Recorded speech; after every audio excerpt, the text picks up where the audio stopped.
Good evening. Here with me this evening is Deputy Commissioners Kevin Jones and Brian Nadeau, Chief of Olafemi Akani of the Public Safety Public Integrity Bureau, and Evan Shea of the Consent Decree Monitoring Team. Mayor Scott has already viewed the body-worn camera footage from this incident. This evening around 6:15, officers were in the 3600 block of Belair Road when they entered a liquor store. Once inside the store, officers saw a male inside the store who they believed to be armed.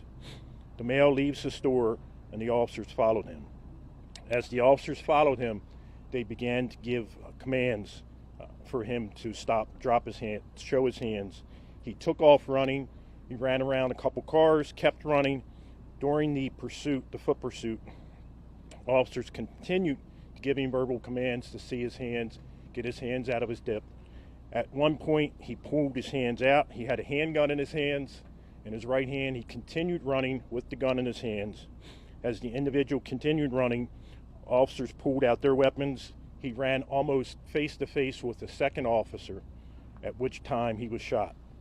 The man then fell to the ground. Officers rendered aid. Male was taken to a local hospital where he's been pronounced deceased.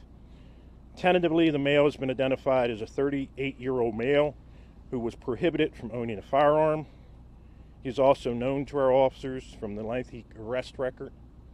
We have activated our critical incidents recording policy, and our special investigation response team is working alongside the Maryland Attorney General's office. At this time, we will take any questions. We're going to start questions on this side and work our way. As you guys know, we're still early on this investigation. We'll take one question per outlet, and then we'll do follow-up. You mentioned that at a certain point, the suspect almost ran face-to-face with the second officer. At some point, he was shot. Did that suspect point the firearm he had in his hand at the officer? We're still investigating that right now. He continued to running after the first officer was chasing him. He had the handgun in his hand. Again, this is another incident where if they would have just simply complied and put the gun down, we wouldn't be having this press conference. But the individual continued running with the gun in his hand.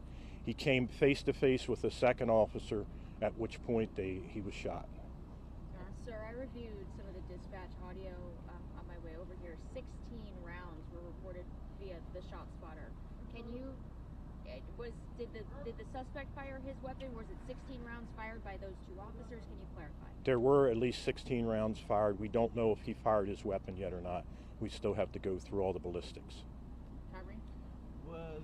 Were the police officers called to the liquor store? Like, was there some kind of robbery going on? No. They said that they noticed the suspect had a weapon?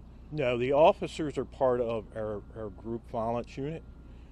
They are in this area because this is an area where we've had a lot of problems, crime, shootings.